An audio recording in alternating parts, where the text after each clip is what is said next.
Oke, kita masuk di definisi ya. Apa yang disebut sebagai bisnis model kanvas? Ya.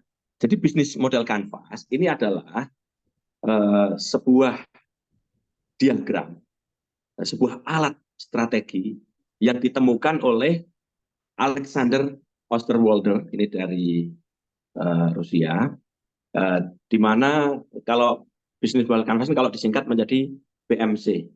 Nah, BMC ini adalah sebuah diagram yang digunakan untuk memvisualisasikan sebuah bisnis model atau sebuah model bisnis yang memungkinkan bisa menstrukturisasi pekerjaan-pekerjaan dan metode yang cepat di dalam melakukan evaluasi dan refleksi keefektifan model bisnis. Gitu. Jadi sederhananya begini, seluruh proses yang terjadi di bisnis atau seluruh hal yang kemudian kita lakukan di dalam bisnis itu bisa dilihat dalam satu lembar saja. Simple. Melihat satu lembar saja, yaitu yang kita sebut sebagai bisnis model kanvas. Karena kanvas itu kan kayak lukisan itu kanvas ya, satu lembar. Nah, di dalam satu lembar itu, A sampai Z-nya tentang bisnis itu ada di situ semuanya. Gitu. Jadi ketika kita membuat bisnis model kanvas, itu akan sangat mudah bagi kita di dalam melakukan evaluasi, kemudian di dalam mengevaluasi metode bisnis kita, strategi bisnis kita, efektif atau tidaknya, terus apa yang harus kita lakukan, itu dengan hanya sebatas melihat satu lembar saja, yaitu bisnis model kanvas. Menarik nggak nih? Ini sebuah pendekatan baru ya di dalam bisnis. Makanya beberapa startup yang sekarang mulai muncul dengan menguasai bisnis model kanvas, Anda sudah layak menjadi seorang bisnismen. Gitu. Apalagi hari ini di tengah kondisi lowongan pekerjaan di Indonesia hari ini kan sangat terbatas.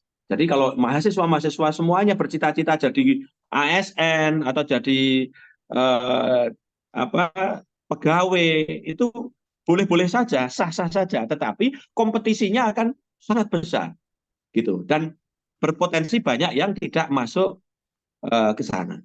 Makanya menjadi way out-nya salah satu solusinya sebenarnya bisa mengembangkan bisnis. Bahkan yang sudah jadi ASN, yang sudah jadi guru, yang sudah jadi dosen, itu tetap bisa berbisnis pakai BMC ini, bisnis model kanvas ini. Dalam satu lembar, kita A sampai Z tentang bisnis kita ada di situ semuanya.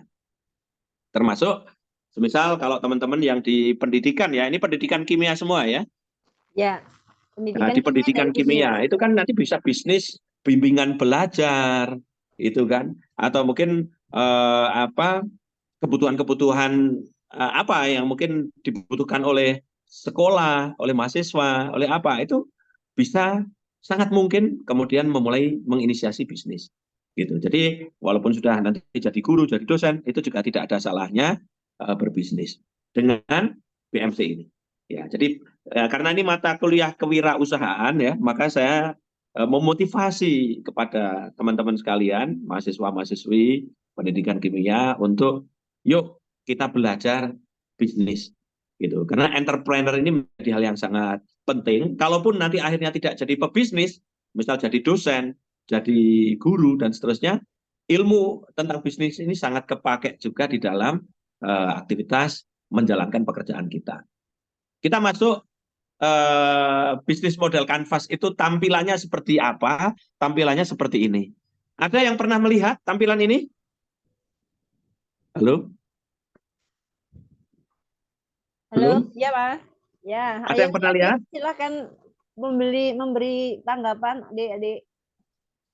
Ya, nanti Boleh, belum feedbacknya monggo boleh. langsung.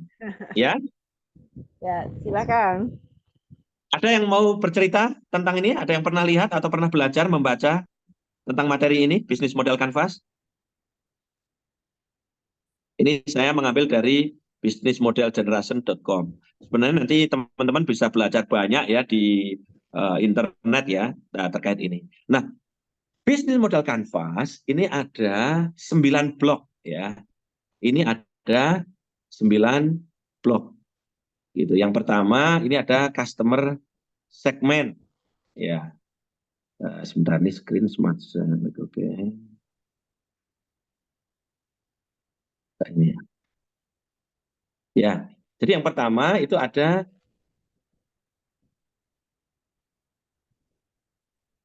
customer segment. Kemudian yang kedua ada value preposition. Kok langsung lompat ya? Gitu. Ya nanti saya ada penjelasannya di bawah. Kemudian ini masih kelihatan nggak? Coretan saya muncul nggak? Belum. Belum, Oh Mas. belum ini. Belum muncul. Oh nggak muncul. Nggak muncul, baru Oh ya udah. layar Ini biasa. trouble ya berarti. Oke. Ini kok nggak bisa ya screen right, live. Translate dan screen. Oh ini ya. Oke nggak usah, nggak apa-apa. Nanti. Ya, yang pertama itu customer segment. Yang kedua value preposition. Yang ketiga ada channel. Yang keempat ada customer relationship. Yang kelima ada key activities. Yang keenam ada key resources. Yang ketujuh ada key partners. Yang kedelapan ada cost structure. Yang terakhir ada revenue stream. Gitu. Ini istilah-istilah baru ya teman-teman atau pernah dengar? Kalau baru nggak apa-apa, kita pelan-pelan nanti kita bedah satu persatu. Karena memang relatif baru, Mas, ini agak tinggi. Ya, nggak apa-apa, tapi kita memang harus naik kelas belajar dari Oke, siap. Iya nih kalau masih baru nanti kita pelan-pelan kita coba bedah dengan menguasai 9 blok diagram ini, model bisnis ini dipakai teman-teman bisnis teman-teman sekali. Jadi nanti di model Canvas itu nanti saat kalau kita ada waktu kita workshop langsung kita praktek membuat bisnis model Canvas dengan bisnis masing-masing yang kemudian sudah dibuat direncanakan itu bisa. Jadi nanti ada customer segment, ada value preposition, kemudian ada key activities, cost structure dan revenue stream. Yang pertama ya customer segment. Iya. Customer segment. Ini sudah masuk ya, slide barunya ya. Ya, sudah ada Oke. warna. Oke. Nah, kita masuk di customer segment. Customer segment itu adalah target kita. Target pasar kita. Kita itu mau membidik siapa gitu loh. Kita itu mau menyasar siapa. Itu di customer segment. Jadi customer kita itu siapa.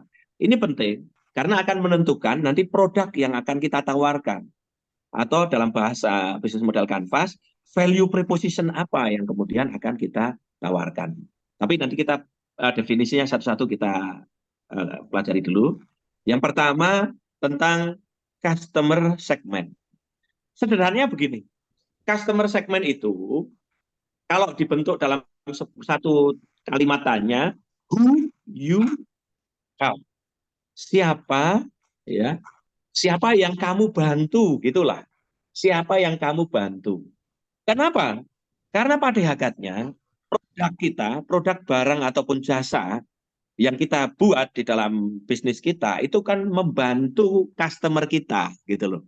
Jadi kalau ada customer yang dia kurang piknik, maka bisnis kita bisnis wisata kan. Jadi dengan bisnis wisata kita membantu customer kita untuk refreshing kan gitu.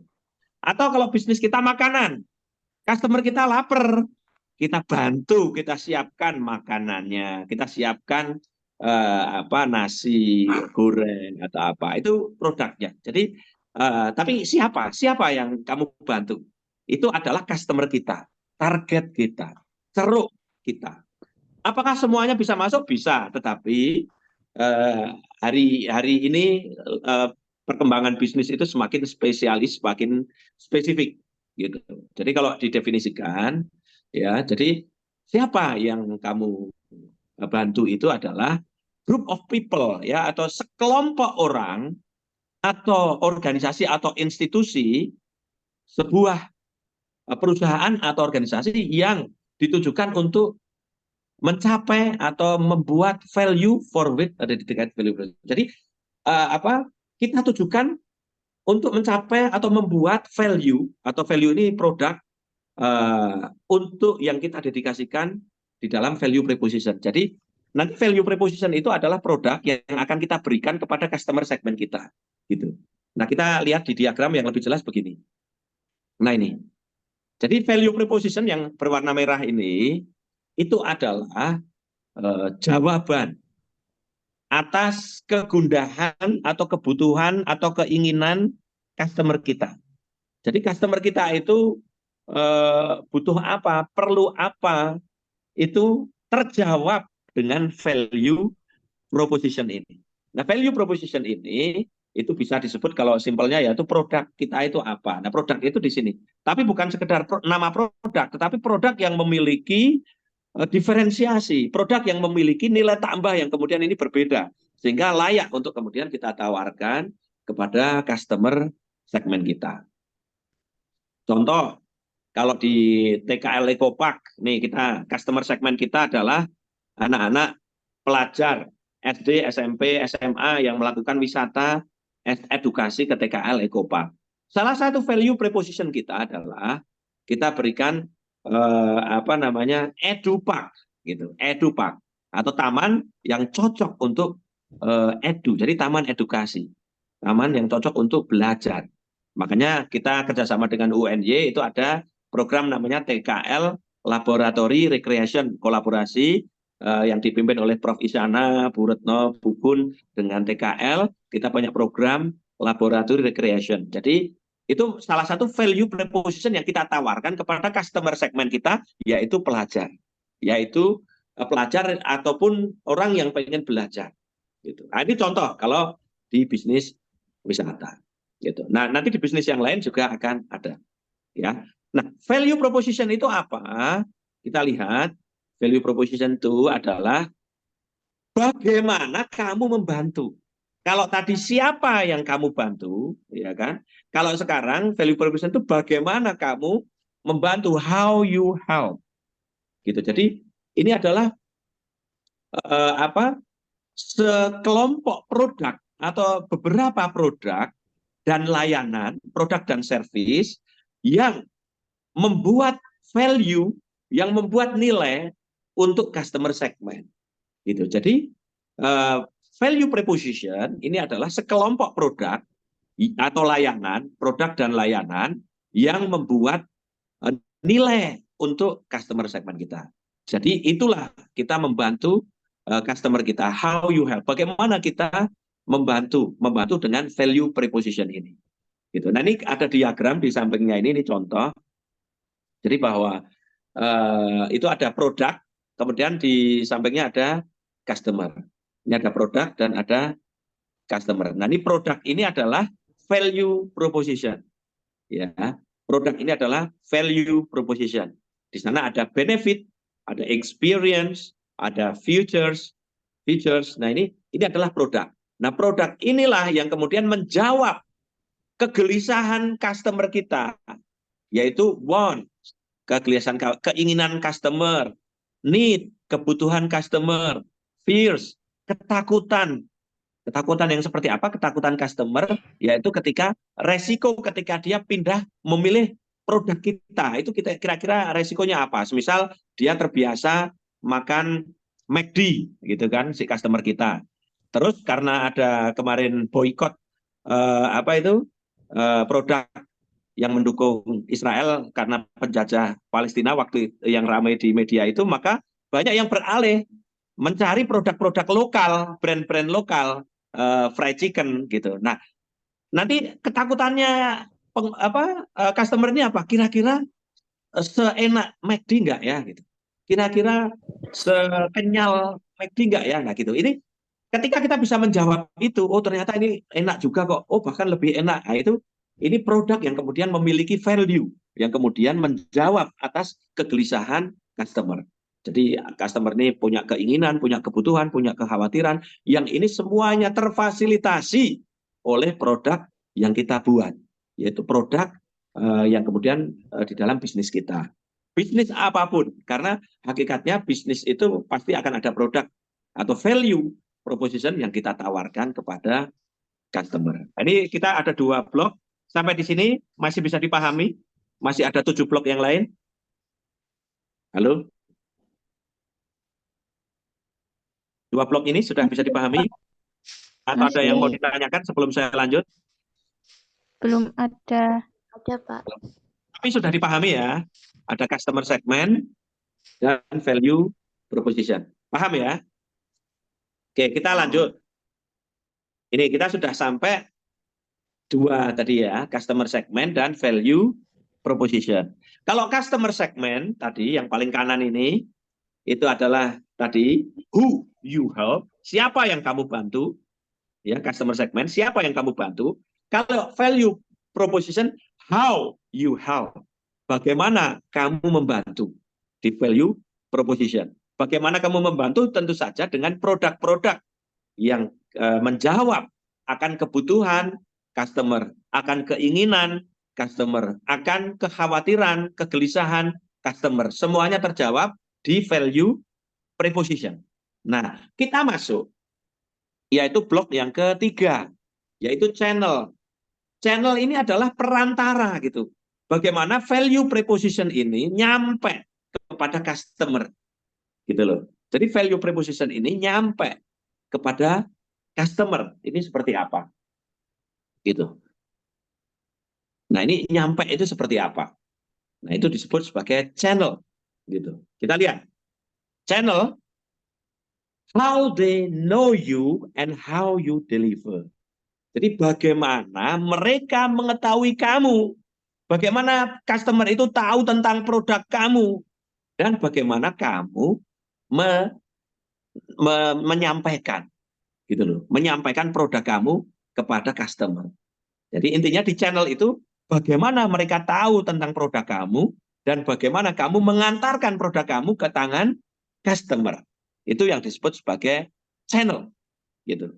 Jadi describe how a value proposition is communicated and delivered to a customer segment through communication, distribution, and sales channel. Jadi channel-channel di sini itu bervariasi ya. Bisa channel online, channel offline, gitu ya. Jadi kalau yang offline mungkin ada toko-toko, itu kan bentuk dari channel, gitu. Kemudian yang online kita punya sosial media, itu bisa kita jadikan sebagai channel-channel penjualan juga. Jadi seperti misal ada marketplace, ada itu juga bisa kita pakai menjadi channel-channel penjualan kita, gitu. Selain ya itu, jadi supaya mereka tahu bahwa mereka tahu tentang produk kita dan mereka dapat menerima atau sampai produk kita di tangan customer. Ini yang disebut sebagai channel. Kemudian kita lanjut. Yang keempat itu adalah customer relationship, gitu. Tadi yang pertama customer segment, yaitu who you help, siapa yang kamu bantu.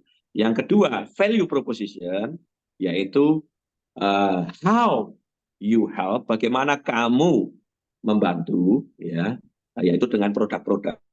Kemudian supaya customer tahu, maka melalui channel itu diantarkan produk-produk kita deliver. How they know, bagaimana supaya mereka tahu, dan how deliver, bagaimana menyampaikan produk ini ke tangan customer, yaitu melalui channel. Kemudian yang keempat yaitu customer relationship. Nah, apa itu customer relationship? Yaitu ya kalau secara arti relationship yaitu hubungan baik dengan customer. Bagaimana kita menjaga hubungan customer, kita berikan service yang excellent kepada customer, yaitu customer relationship, ya, itu adalah how you interact, bagaimana kamu berinteraksi dengan customer kita, how you interact, gitu. Jadi bagaimana kita berinteraksi gitu dengan customer kita, karena kita perlu maintenance customer kita, bukan sekedar maintenance, bahkan kita ekspansi dan supaya terjadi dia berlangganan menjadi pelanggan loyal kita, customer loyal kita. Itu kan perlu di maintenance gitu. Perlu di maintenance gitu. Nah, maintenance-nya kan ini ada dua. Jadi bagaimana kita bisa mendapatkan customer, get customer, dan grow customer gitu. Jadi untuk bisa kita berinteraksi dengan mereka gitu. Jadi salah satunya mungkin memanfaatkan kalau hari ini dengan sosial media itu sangat efektif ya kita berinteraksi dengan customer kita. Nanti kita lebih detailnya ada contohnya. Oke. Nah, itu semuanya tadi kita sudah masuk ya di customer relationship. Jadi itu sudah yang keempat ya. Jadi yang pertama tadi customer segment, who you help, siapa yang kamu bantu. Value proposition adalah how you help, bagaimana kamu membantu, yaitu dengan produk-produk yang memiliki nilai tambah yang kita berikan. Kemudian bagaimana mendelivernya melalui channel kita sampaikan kepada customer kita, dan untuk menjaga hubungan baik dengan menggunakan customer relationship. Customer relationship. Itu. Kemudian yang selanjutnya, ada pertanyaan? Kalau ada pertanyaan langsung dipotong saja, nggak apa-apa ya. Saya lanjut kalau nggak ada pertanyaan. Nanti kalau ada yang pertanyaan daripada lupa, nanti langsung dipotong boleh. Yang kelima, yaitu key activities. Nah, key activities itu adalah aktivitas-aktivitas inti kita itu seperti apa? Aktivitas-aktivitas kunci kita yang utama itu seperti apa? Gitu. Aktivitas-aktivitas itu. Jadi misal kalau dalam bisnis wisata, key activities-nya adalah yang pertama itu adalah melakukan penawaran, promosi misal ke customer. Kemudian yang kedua misal melayani customer dengan wahana-wahana yang ada. Yang ketiga, misal merawat wahana. Kemudian yang keempat, terus melakukan kajian untuk meningkatkan diferensiasi terkait produk-produk kita yang saat ini misal banyak sekali saingannya gitu. Misal itu adalah kayak aktivitas. Jadi aktivitas-aktivitas apa di dalam bisnis kita? Aktivitas yang tentu saja yang menghasilkan. Itu dituliskan di sini. Key activities. Ya. Jadi what you do, apa yang kamu lakukan itu adalah key activities. Tapi tidak semua aktivitas ya dimasukkan di diagram ini. Tapi yang dimasukkan adalah the most important activities. Gitu. Jadi hanya the most important activities. Hanya aktivitas penting saja, yang paling penting saja.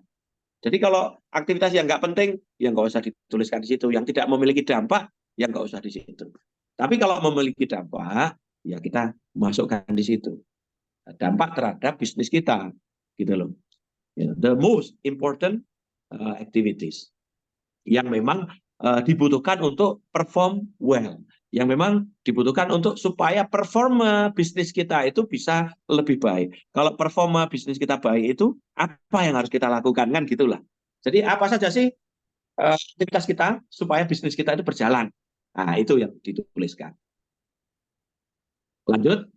Nah, terus yang selanjutnya adalah key resources. Ini penting. Key resources itu kita punya apa? Resources kita yang kita miliki itu apa saja? Ini juga perlu dituliskan. Kalau belum punya, kita perlu apa? Kita perencanakan. Kita rencana kita butuh resources apa? Gitu. Jadi resources ini adalah who you are and what you have. Gitu loh. Who you are and what you have. Who you are itu siapa kamu, siapa kita. Misal kita expert di bidang apa, kemudian kita memiliki skill apa, itu juga menjadi resources yang kita miliki. Kita punya sertifikasi apa, itu juga resources yang kita miliki. What you have, kita memiliki jaringan, kita memiliki kompetensi, kita memiliki aset apa yang kita miliki dan memang dibutuhkan untuk bisnis, itu dimasukkan di situ. Resources, key resources, the most important asset. Jadi the most important asset. Jadi aset-aset yang paling penting. Aset-aset yang paling important gitu. Kemudian yang selanjutnya ada key partner. Key partner itu adalah kalau key activities sama key resources itu dari internal ya tadi. Jadi key activities sama key resources itu dari internal. Tapi kalau key partners itu adalah eksternal yang ada di luar kita tapi dibutuhkan oleh kita di dalam mensukseskan bisnis kita. Itu masuk di key partners gitu. Contoh nih, value proposition Taman Kiai Langgeng Eco Park yaitu tadi Edu Park, ya, salah satunya Edu Park. Nah di Edu Park itu kita melakukan aktivitas promosi bahwa di TKL itu bisa untuk anak-anak SMA, anak-anak mahasiswa dan seterusnya. Nah tetapi karyawan-karyawan Taman Kiai Langgeng TKL Eco Park hari ini mungkin usianya sudah tidak muda lagi. Kalau ditampilkan di media, medsos, wah kurang menarik nih. Nah akhirnya kita berkolaborasi dengan kampus misal. Jadi dengan UNY ada mahasiswa magang, dengan Untidar ada mahasiswa magang, Unima ada mahasiswa magang, dari Malang ada yang mahasiswa magang.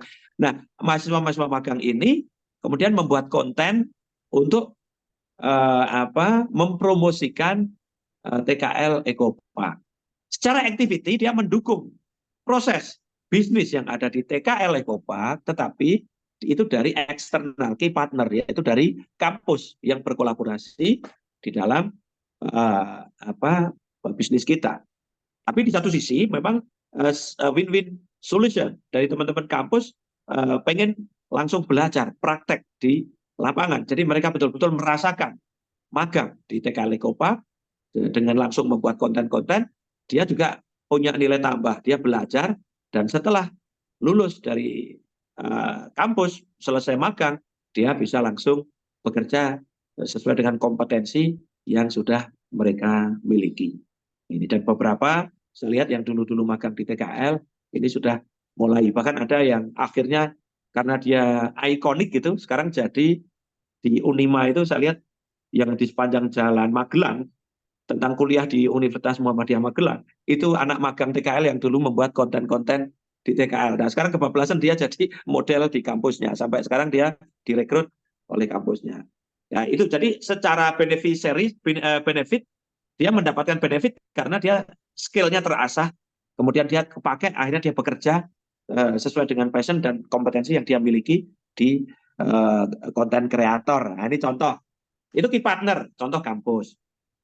Kemudian key partner yang lain, misalnya kemarin kan kita dengan UNY TKL Laboratory Recreation kita hadirkan menjadi salah satu value proposition yang yaitu EduPark tadi, sehingga selama kurang lebih 6 bulan TKL Laboratory Recreation kolaborasi dengan UNY dan TKL itu bisa memberikan manfaat kepada guru-guru sekota Magelang yang hadir, yang ikut, siswa-siswa yang ikut, pengunjung yang ikut pelatihan, itu mendapatkan manfaat dan mendapatkan value proposition, mendapatkan nilai, yaitu menikmati pembelajaran di TKL Eco Park. Gitu. Jadi terima kasih, ini UNY menjadi salah satu the best key partner yang dimiliki oleh TKL. Ini salah satu contoh key partner. Dan demikian juga kita kolaborasi key partner yang lain, misal kita perlu dengan YouTuber, kita dengan influencer, gitu ya. Kita perlu dengan pemerintah, kita perlu juga dengan birokrasi terkait dinas pariwisata dan seterusnya. Key partners itu sangat banyak sekali yang mendukung proses dari bisnis kita. Sampai di sini, oke, lanjut. Masih 2 blok lagi. Ditangkap ya, dipahami ya. Halo? Iya, Bapak. Oke, kalau ada yang tidak paham langsung ditanyakan saja. Oke, nah kita masuk di, definisinya belum ya, key partner tadi ya. Nah kalau tadi who you help itu adalah customer segment, kalau key partner adalah who help you, siapa yang membantu kamu. Nah ini. Shows the network of suppliers and partners that bring in external resources and activities. Jadi yaitu network jaringan supplier, jaringan partner dari eksternal, yang resources dari luar, yang mensupport, yang membantu proses bisnis kita, itu kita sebut sebagai key partners. Gitu. Walaupun bisnis kita kecil, kita masih startup, kita tetap perlu merencanakan. Kira-kira untuk mengembangkan bisnis kita perlu partner siapa? Perlu kita masukkan siapa? Itu penting. Lanjut. Nah, ini adalah cost structure. Di bawah ini ada cost structure dan revenue stream. Jadi kalau value proposition ini dibelah, ini value proposition kan di tengah ya.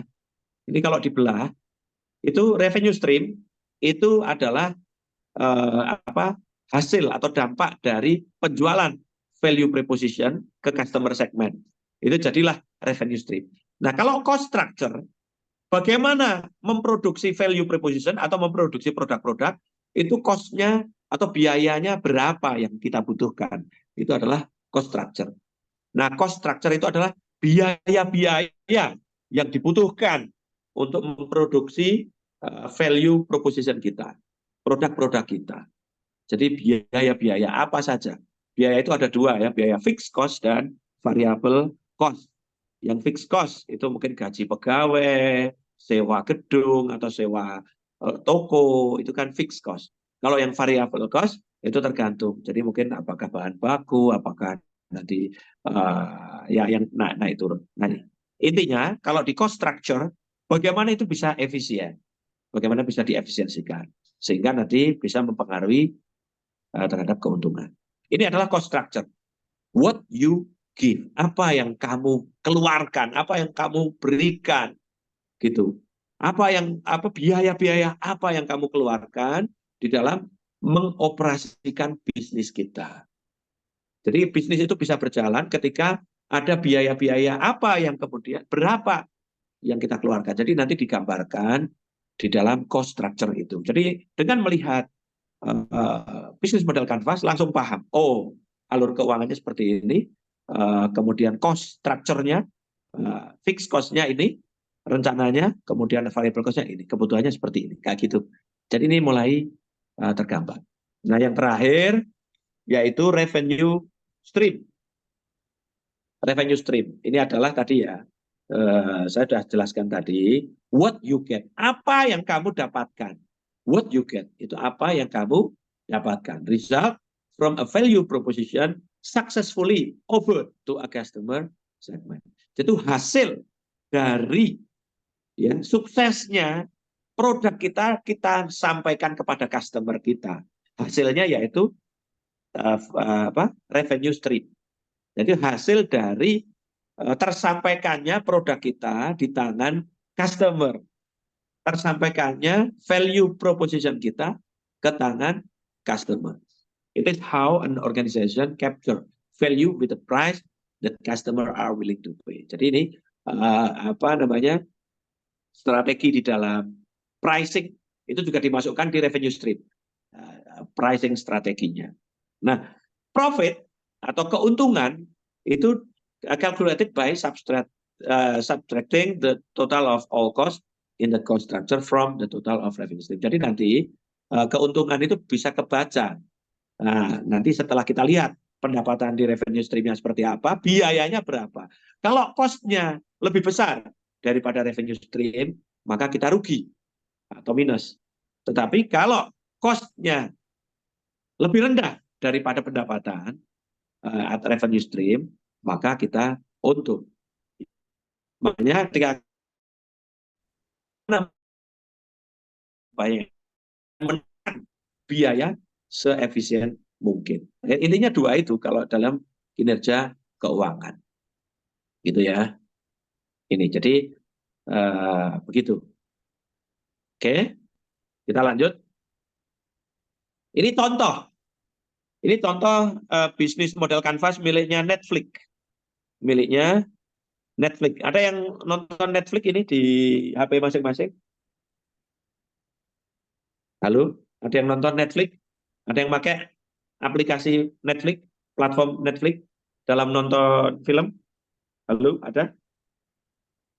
Tapi tahu ya, Netflix tahu ya? Tahu, Pak. Ya. Nah, customer segment dari Netflix itu adalah movie lovers, pecinta movie, pecinta film. Nah, pecinta film itu menjadi target dari Netflix, yaitu di customer segmentnya. Terus apa yang ditawarkan oleh Netflix? Apa yang ditawarkan? Produk apa dalam value proposition?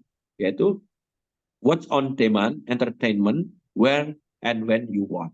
Jadi bisa melihat entertainment, hiburan dimanapun dan kapanpun berada, dimanapun dan kapanpun customer mau, gitu, setiap saat itu bisa. Itu Netflix. Tidak harus ke XX1, tidak harus ke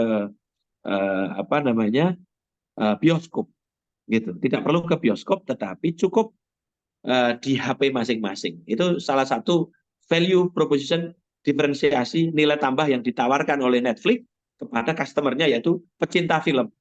Jadi para pecinta film nggak usah ke bioskop jauh, mending mager kan, mager keluar kan, udah di kamar aja, subscribe Netflix, bayar tahunan atau bulanan, Anda bisa menonton sepuasnya. Nah, ini salah satu value proposition yang ditawarkan oleh Netflix. Watch on demand entertainment, where and when you want. Jadi setiap pecinta film itu disuguhkan dengan kemudahan menonton kapanpun, dimanapun mau. Gitu. Nah, itu adalah value proposition-nya Netflix. Terus bagaimana channelnya? Gitu. Channelnya bagaimana menyampaikan biar customer itu tahu, yaitu dengan device, dengan HP, gitu kan. Kemudian dengan platform, dengan aplikasi dan seterusnya. Kemudian customer relationship-nya itu adalah ada customer support-nya, ada customer service-nya dan seterusnya. Bagaimana menjaga hubungan baik. Kemudian key activities-nya adalah production, ya, memproduksi film-film, licensing dan ada lisensinya. Kemudian platform development. Jadi terus mendevelop platform, gitu. Production ini ya, produk aplikasi Netflix-nya itu. Kalau filmnya kan ini kolaborasi dengan berbagai pihak. Kemudian key resources, Netflix platformnya, movie portofolionya, dia punya portofolio film-film. Kemudian brandnya ini juga menjadi resources juga, punya brand. Key partnernya adalah ada consumer elektronik, kemudian kabel and company broadcaster, produk ini terserah. Jadi kira-kira yang memang partner yang berpengaruh. Nah, cost structure-nya itu bagaimana biaya yang dikeluarkan untuk apa? Untuk produksi dan lisensi, kemudian untuk digital infrastruktur, itu kebutuhan biayanya. Terus dapat uang dari mana? Dari subscription. Gitu. Begitu, ini salah satu contoh. Saya kira satu aja, nanti contoh-contoh yang lain banyak sekali nanti kita bisa belajar. Nah, ini saya berikan salah satu sebentar yang bisa dicoret-coret ya. Sebentar, tak, ini dulu. Ini Pak ya. Oke.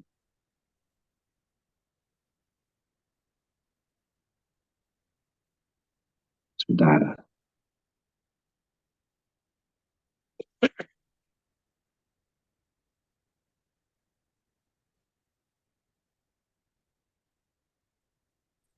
Oke. Udah kelihatan ya? Halo? Ampun. Ampun ya? Nggak bisa dicoret ya? Dan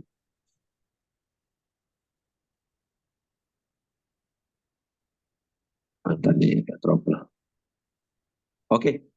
Jadi intinya gini aja. Ini sebagai penutup ya. Penutup, ini ada supaya tidak berpanjang lebar. Ini ada 9 blok. Ini kalau divisualisasi ada gambar-gambar seperti ini mungkin memudahkan ya. Jadi yang paling ujung, yang pertama itu yaitu customer segment, cara membaca kita, yaitu gambar orang. Yang paling kanan itu gambar orang. Itu sebagai customer segment yang ditarget. Kemudian yang gambar hadiah itu adalah produk atau value proposition yang ditawarkan, yang disampaikan melalui channelnya ini digambarkan oleh mobil, itu yang disampaikan kepada customer. Dan untuk menjaga hubungan baik pakai customer relationship, nanti buat program-program customer relationship. Kemudian aktivitas kuncinya apa saja, kemudian resources utamanya apa saja, itu kita tuliskan di situ. Semuanya detail kita tuliskan. Kemudian key partner kita siapa saja juga dituliskan di situ. Kemudian cost structure, biaya-biaya yang kemudian nanti diperlukan dalam mengoperasikan bisnis juga dituliskan di situ. Kemudian revenue stream-nya juga dituliskan di situ. Gitu. Jadi kalau revenue stream ini adalah hasil dari disampaikannya value proposition kepada customer, hasil penjualan. Kalau cost structure itu adalah biaya yang dibutuhkan untuk menghasilkan produk-produk itu. Itu biayanya dan apa saja.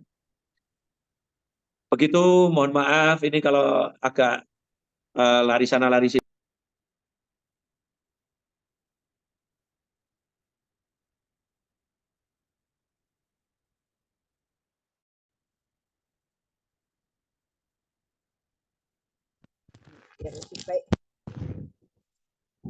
Halo? Halo, mohon maaf, putus, kepencet live.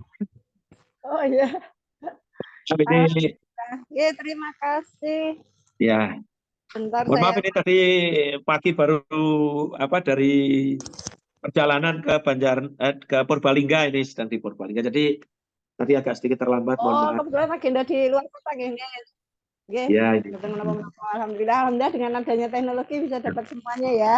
Tetap Ya, bisa mengisi kuliah umum di UNJ, tetap bisa melaksanakan aktivitas takbir di Purbalingga. Alhamdulillah, Bapak Ibu terutama adik-adik mahasiswa kita mendapatkan sesuatu yang sangat istimewa. Kalau boleh kami komentar sedikit, mungkin sebagian hal ini secara kecil dan sederhana kita bahas di KWU, tapi mungkin ini adalah penampilan yang lebih kita mengatakannya, penampilan yang lebih lengkap, penampilan yang lebih representatif karena beliau adalah master di bidang manajemen ya. Mungkin kalau ibu bapak dosen Anda seperti kami karena latar belakangnya kimia atau pendidikan kimia, maka untuk hal yang bersifat KWU kami belajar autodidak gitu ya, sehingga sebagian tidak bisa sedetail atau selengkap yang disampaikan ini, maka kami sama-sama belajar. Alhamdulillah, insya Allah adik-adik memahami ya, matching ya dengan apa yang kita bahas sehari-hari. Tapi ini adalah contoh yang lebih lengkap, contoh yang lebih baru dan kuat pengalaman beliau karena beliau adalah full time bisnis, pengelola bisnis di dunia praktis. Silahkan kami buka, terutama Mas mahasiswa yang mau bertanya. Oh, silahkan. Langsung ini ada Mbak Miftah. Mohon izin bertanya. Tapi ini hanya ada apa ini?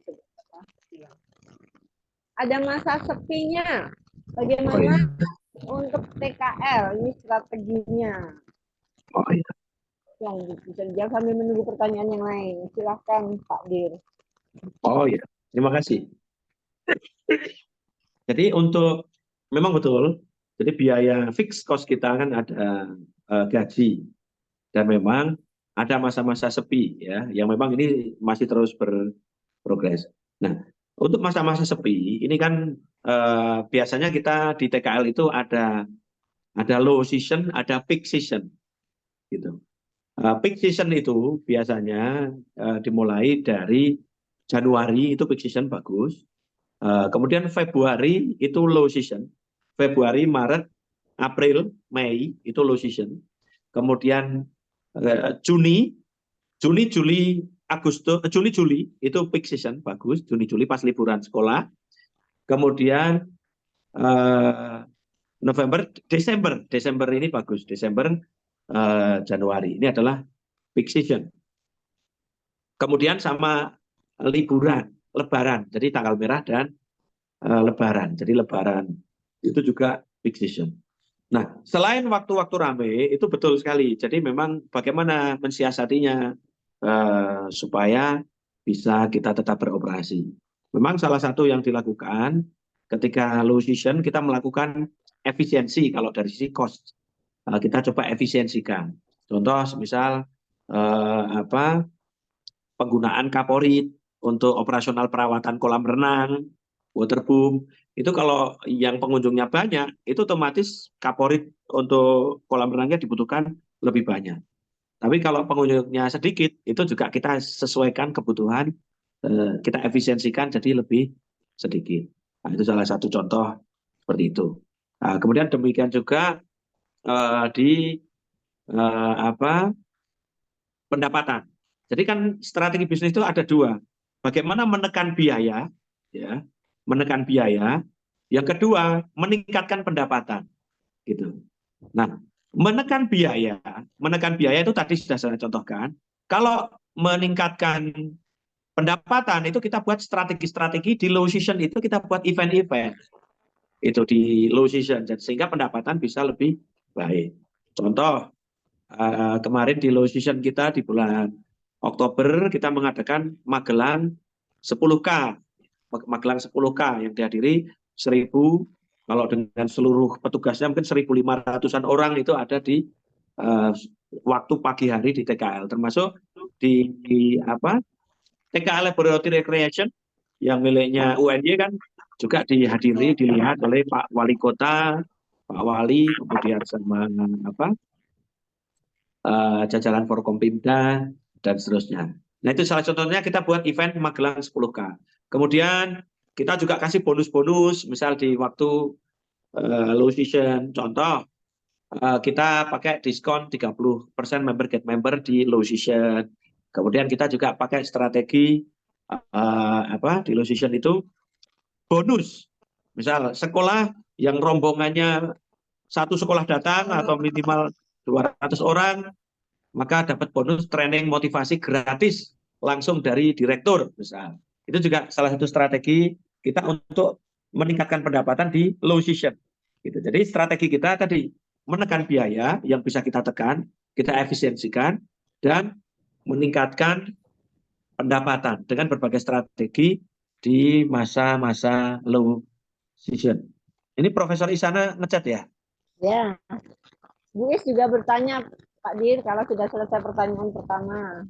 Ya, ini Profesor Isana mau dijelaskan kiat-kiat untuk menjaga keberlangsungan relationship. Wah, ini memang bagaimana kiat-kiat kita untuk menjaga keberlangsungan relationship. Ini penting ya di dalam sebuah bisnis.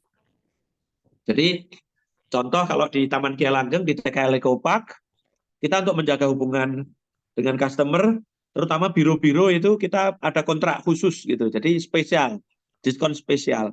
Yang itu khusus untuk biro-biro, kita MOU sehingga eksklusif mereka mendapatkan perlakuan khusus, diskon khusus. Ini salah satu contoh menjaga, merawat hubungan baik. Kemudian selain itu juga kita untuk customer relation itu konten-konten di sosial media itu juga bagian dari bagaimana customer itu terhubung. Karena kan follower-follower TKL itu kan rata-rata pengunjung ya, pengunjung TKL. Gitu. Jadi supaya mereka tetap tune in dengan TKL dan tahu apa yang baru lagi, ada yang baru lagi, ada yang baru lagi, itu dengan kita jaga hubungan kita di sosial media. Contoh, nanti Desember kita akan ada wahana perosotan pelangi, wahana baru, rainbow slide. Ini juga sedang mulai dibuat oleh teman-teman marketing untuk di-push supaya customer-customer kita tetap mengetahui update-update sehingga tetap merasa bagian dari TKL. Dan berbagai strategi intinya bagaimana kita mempertahankan customer existing ya, dan kita bisa syukur-syukur bisa menambah customer yang ini. Dan yang tidak kalah pentingnya sebenarnya service excellent, pelayanan yang maksimal, yang service excellent. Jadi pelayanan yang excellent gitu kepada customer. Misal customer kita itu perlunya nilainya 100 pelayanan, kalau bisa kita bisa lebih dari itu, misal 120, 130, sehingga ada wow service. Wow service. Nah ini masih PR ya, di TKL masih PR. Jadi kita masih terus memperbaiki ya tentang kepuasan pengunjung ini untuk supaya tetap terjaga hubungan baik kita dengan customer. Begitu saya kira. Oke, terima kasih Pak Jin. Mungkin ada pertanyaan lain dari adik-adik atau ibu hadir. Saya boleh cerita sedih. Oh ya ini ada lagi ini Bu Isana lagi menceritakan, menanyakan. Mungkin perlu penjelasan terkait inovasi dan kreativitas yang selalu ditumbuh kembangkan di dunia pariwisata, terutama di PKL. Oh ya, siap. Inovasinya yang bisa diceritakan Pak Jin. Ya, jadi saya kira kalau yang orang-orang sekitar Magelang dan sekitarnya pernah ya ke Taman Kia Langgeng. Saya kira teman-teman yang ada di sini di mahasiswa UNY ada yang pernah ke Taman Kia Langgeng. Nah, hari ini kompetisi bisnis wisata itu sangat ketat.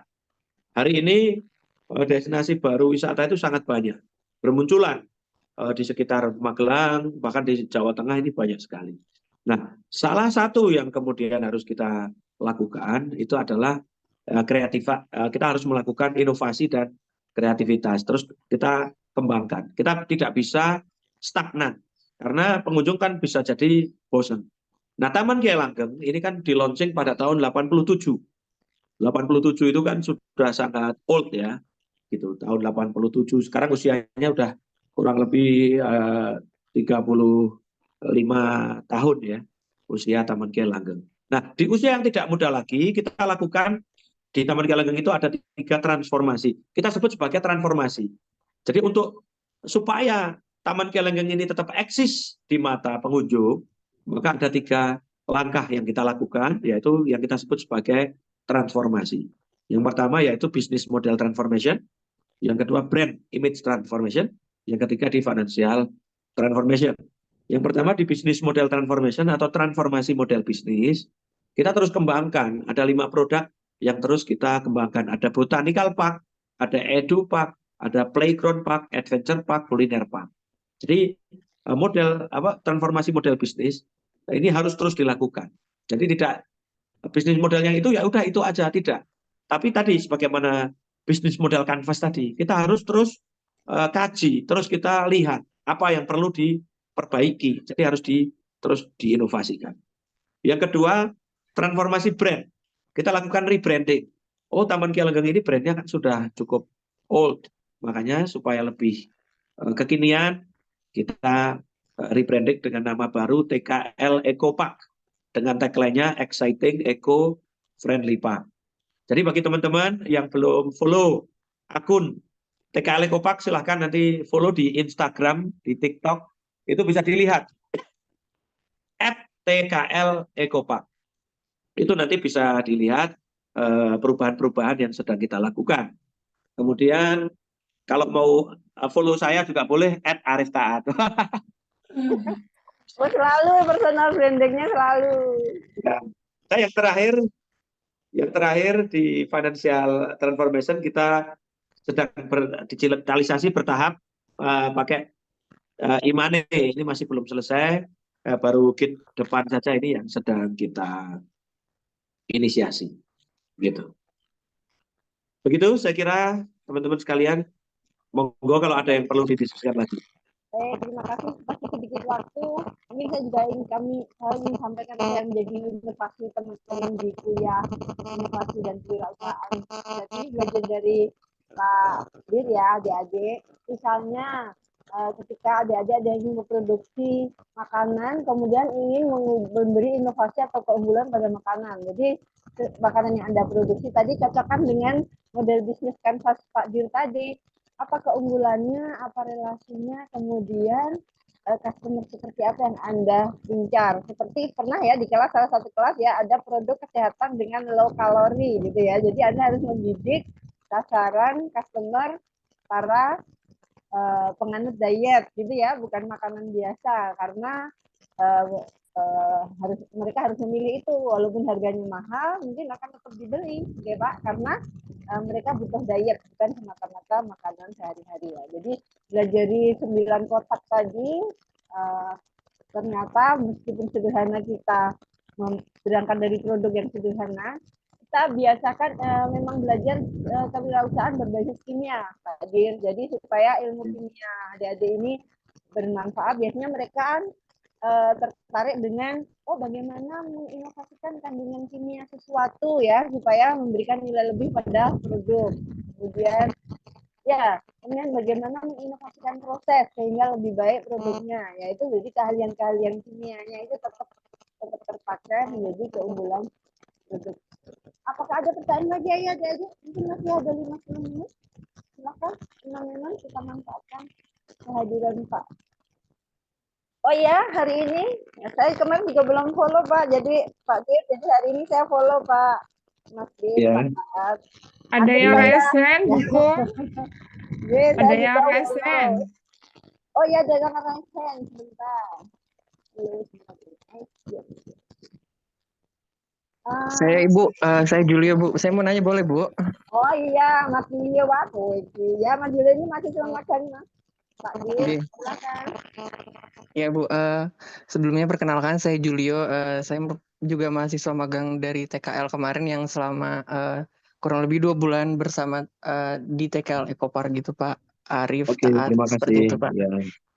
Ya Pak, jadi saya ingin bertanya ketika dari TKL Ekopark sendiri ingin membuat sebuah inovasi terkait kayak perubahan wahana atau kayak mau menambah wahana baru itu sendiri,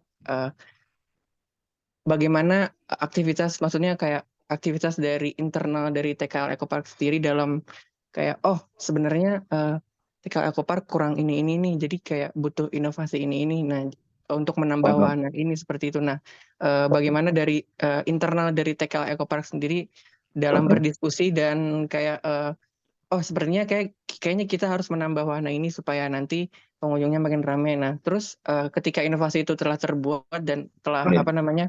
telah terrealisasi, nah bagaimana dari TKL Ecopark sendiri juga dalam memaintenance gitu sehingga dari setiap wahananya itu masing-masing punya punya keunggulannya sendiri gitu dibandingkan dengan wahana-wahana yang lainnya. Begitu pertanyaan dari saya Pak. Terima kasih. Oke, siap. Ya, terima kasih. Jadi ini saya jawab tadi ya, bagaimana tadi pertanyaannya berdiskusi tadi ya, berdiskusi di TKL gitu ya. Sebentar. Nah, ini salah satu contoh inovasi yang tadi, transformasi yang kedua itu kan transformasi brand. Nah, saya akan contohkan, ini ada brand development yang filenya ada. Ini saya kemarin nyari-nyari file-file belum ketemu semua. Sebenarnya yang ini dulu aja, yang ada dulu ya. Saya coba share screen.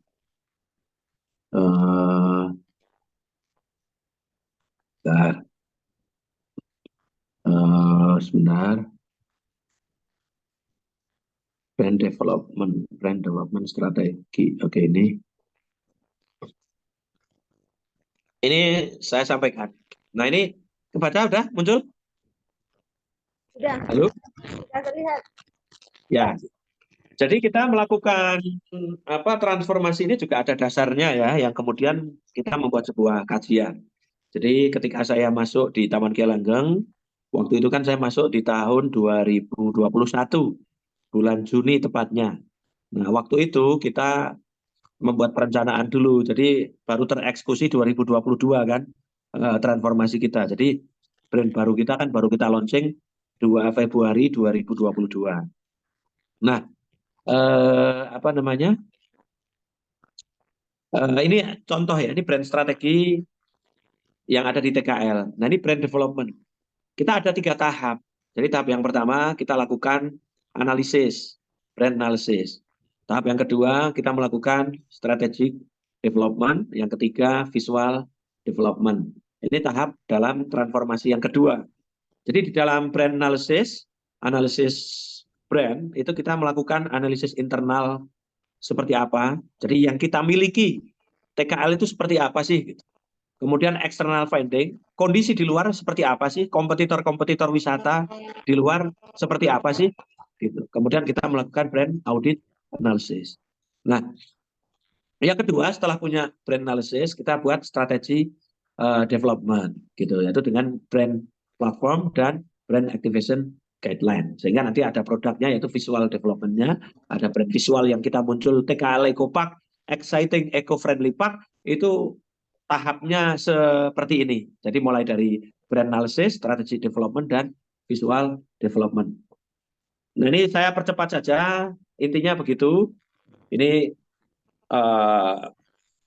gini ya. Nah ini yang internal finding tadi, Taman Kia Langgeng itu seperti apa sih? Apa yang dimiliki Taman Kia Langgeng itu ada di internal finding ya.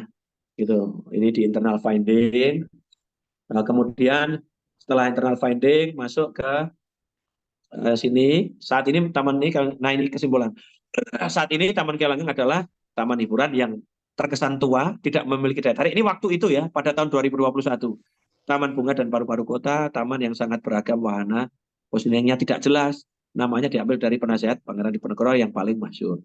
Taman hiburan terkesan old, karena memang sudah berusia 36 tahun.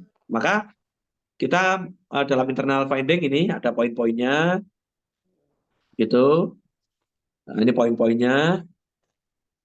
Gitu. Nah, personality yang sekarang, yang dulu 2021 itu Taman Kia Langgeng itu 60-70 tahun lah perkiraan secara kalau dibandingkan diibaratkan manusia gitu. Jadi secara personality wanita tua tidak berani mencoba berbagai hal baru sehingga tidak memiliki ketertarikan. Itu Kia Langgeng waktu awal-awal 2021 itu brand-nya seperti itu karena old tadi. Nah, supaya lebih mudah maka kita perlu melakukan ke depan itu bagaimana personality ke depannya Taman Kia Langgeng. Ini PR kita ya, yaitu wanita muda yang fresh, menarik, dan sporty, berani mencoba hal yang baru. Jadi kita ingin munculkan bahwa Taman Kia Langgeng ini wanita yang tidak old, tapi yang muda, yang fresh, yang menarik, yang bagaimana kekinian dan seterusnya. Ini yang PR kita. Ini masih terus melakukan transformasi brand karena berproses dan tidak mudah untuk kemudian melakukan transformasi itu, butuh proses.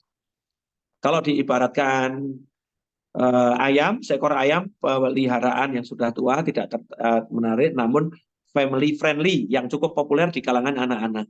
Jadi Taman Kia Langgeng ini sudah cukup familiar, tetapi wahananya ya masih old gitu. Makanya ini PR kita. Masa depan pengennya menjadi seekor ayam hutan muda yang lincah, gesit, dikagumi banyak orang. Nah, ini analogi-analogi binatang. Kesimpulannya ini, maka ada rekomendasinya ini. Gitu. Nah, rekomendasi dari temuan itu ada external finding-nya juga. Kita coba kaji secara eksternal kondisi wisata di Jawa Tengah seperti apa dari tahun ke tahun. Kemudian kondisi terdekat kita Borobudur itu seperti apa. Itu kita lihat. Kemudian Borobudur, Ketepas, Bukit Rema, Putuk Setumbu. Ini wahana-wahana wisata di sekitar Taman Kia Langgeng. Kita coba kaji kondisinya seperti apa dan kita menjadi salah satu di sana.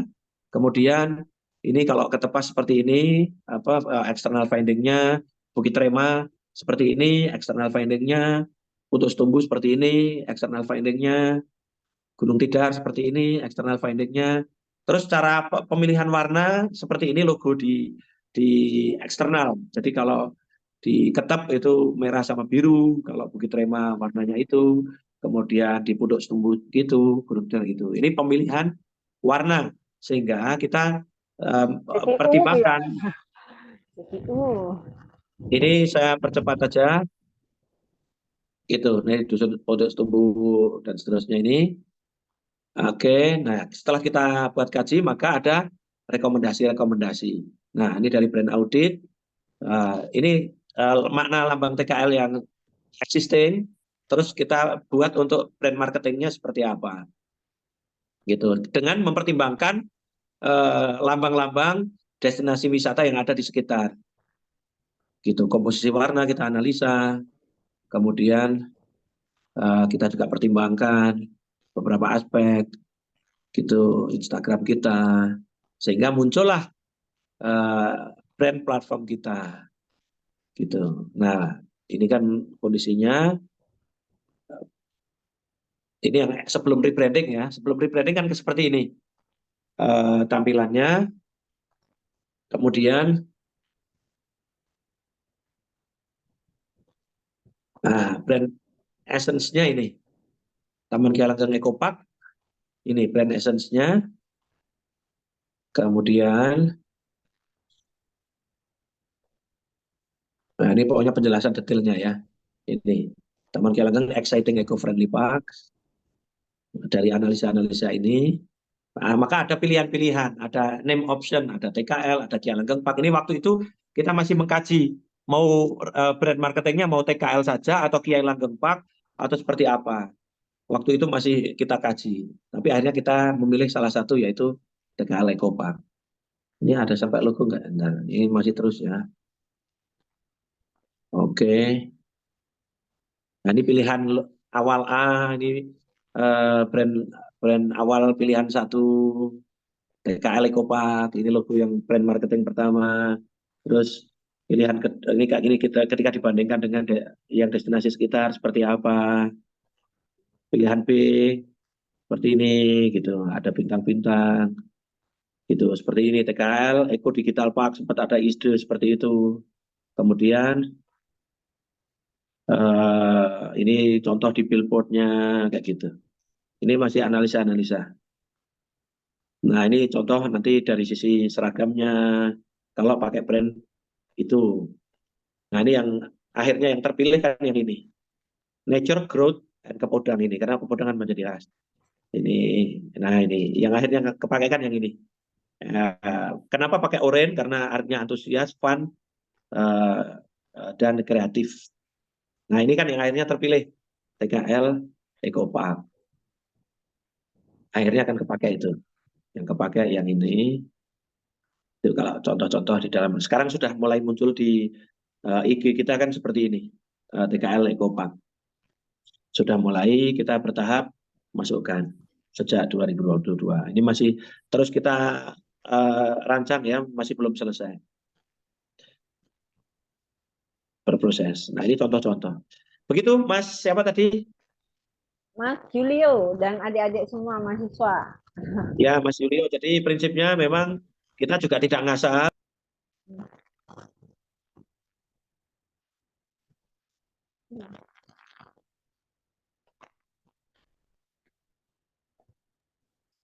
Sepertinya hilang ya bukunya. Halo, Putus. yang hilang saya atau Enggak, Bu, itunya, Bu. Pak Taatnya, Bu. oh iya dah. Taas, Mas Taas. Oke. Bentar, kayaknya tadi juga otomatis apa keluar mungkin karena faktor di sana ya, faktor sinyal di Purbalingga mungkin. Maaf ini belum Nah, alhamdulillah. mandi jadinya masih ngantuk-ngantuk gimana salah pencet terus. Ini di puncak gunung apa Pak? Kok Ya, di puncak gunung apa kok sinyalnya rada sempat iya. Ya di Purbasari. Oke, terima kasih. Alhamdulillah. Wah, yang terakhir ini sangat-sangat inspiring. Berarti sama ya adik-adik mahasiswa, terutama yang di kelas saya, tema saya semester ini adalah how to build your brand, gitu ya. Jadi, Ya. alhamdulillah kita dapat penguatan dari Pak Direktur TKL. Kenapa ungu, kenapa kuning? Ternyata memang dari apa yang kita pandang menyenangkan itu diproses dengan serius dan benar-benar di-manage dengan sangat baik. Itu bisa menjadi contoh bagi adik-adik semua ya, bagi kita semua, saya, kami, teman-teman dosen, Bapak Ibu, terutama adik-adik yang baru akan merintis masa depan, belajar dari konsep sampai ke aplikasinya. Nanti kalau mau berkunjung ke sana bisa ketok pintu Pak Taat untuk tambah belajar, ya. Nah, insya Allah nanti bisa janjian untuk begitu. Waktunya sudah cukup, Bu Kader, Bu Retno, halo. Malah sudah lebih ya waktunya. Oh iya, oke. Terima kasih. Mohon Maaf. maaf. Terima kasih sekali sudah mengambil waktu Pak Direktur dengan cukup banyak ilmu yang apalagi lebih banyak lagi tidak ternilai, tidak terhitung. Adik-adik mohon bisa mencerna, mohon bisa mencatat, mohon bisa mencermati untuk menjadi pelajaran baik sekarang untuk mata kuliah kita maupun untuk masa yang akan datang. Sekali lagi, kami ucapkan terima kasih atas kehadiran. Sebelumnya mungkin bisa foto dulu. Oh iya. Oh, sebentar. Saya kok galerinya nggak bisa besar ya? Mas Julia bisa nggak misalnya foto dari tempatmu, Mas? Bu, saya pakai HP, Bu. Saya itu hanya Oke, baik, terlihat mungkin dengan bisa saya foto, silahkan pakai open kamera, Oke, monggo. adik-adik, Mbak Mas, silakan open kamera ya. Saya kok kelihatannya hanya baru sekarang bermunculan galerinya. Ayo Julio Silahkan sisikan dulu. bisa open kamera. Oke, ini yang satu ya. Ini luar biasa, ini ada 115. Tadi ada 120-an juga ya, baik. Ya, tadi 1, 2, 3. Ini kamera yang satu dulu. Bentar. Ini agak lambat.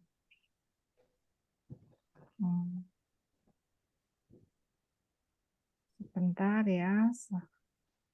Kamera satu langsung saya simpan.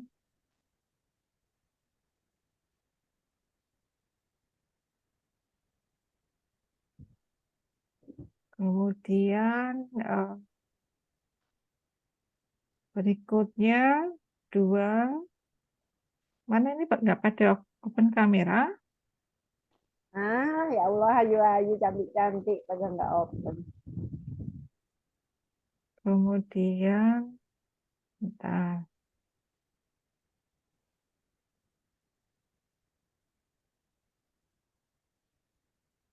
Baru 2.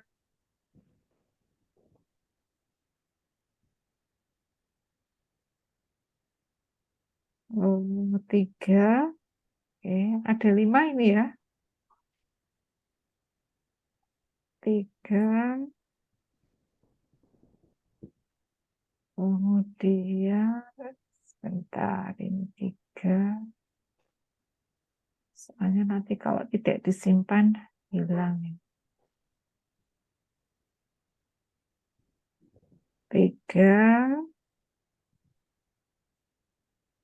Kemudian 4.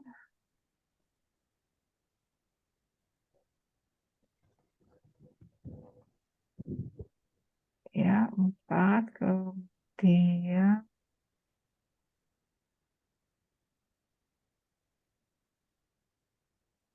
4.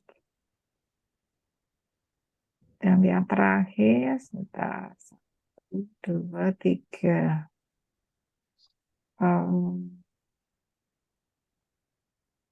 5 ya. Oke. Udah semua buku? Oke, terima kasih Ibu Retno. Terima kasih sekali lagi kepada dosen tamu kita hari ini, Bapak Arif Taat Ujianto, Direktur TKL Ekopark ya. Eko Edupark, ada ekonya, ada edunya. Wah, banyak sekali keunggulannya. Makasih pembelajaran hari ini. Semoga adik-adik bisa mengambil pelajarannya dan bisa dimanfaatkan untuk mengembangkan diri di masa yang akan datang. Kita tutup dengan bacaan hamdalah atau doa penutup sesuai dengan agama masing-masing. Alhamdulillahirrahmanirrahim. Lagi terima kasih. Terima kasih Mas Taat. Sami-sami, Bu Retno. Ya, Ya, Ibu. Nanti yang lain yang kapan-kapan lagi ya Mas ya. ya. kita insya Allah harus ke sana lagi. Terima kasih. Kita akhiri sesi hari ini dengan Assalamualaikum warahmatullahi wabarakatuh. Terima kasih. Assalamualaikum Waalaikumsalam. warahmatullahi wabarakatuh. Ya. Ye, Mohon izin, Lek. ye, kita tutup ye. Semoga Ye.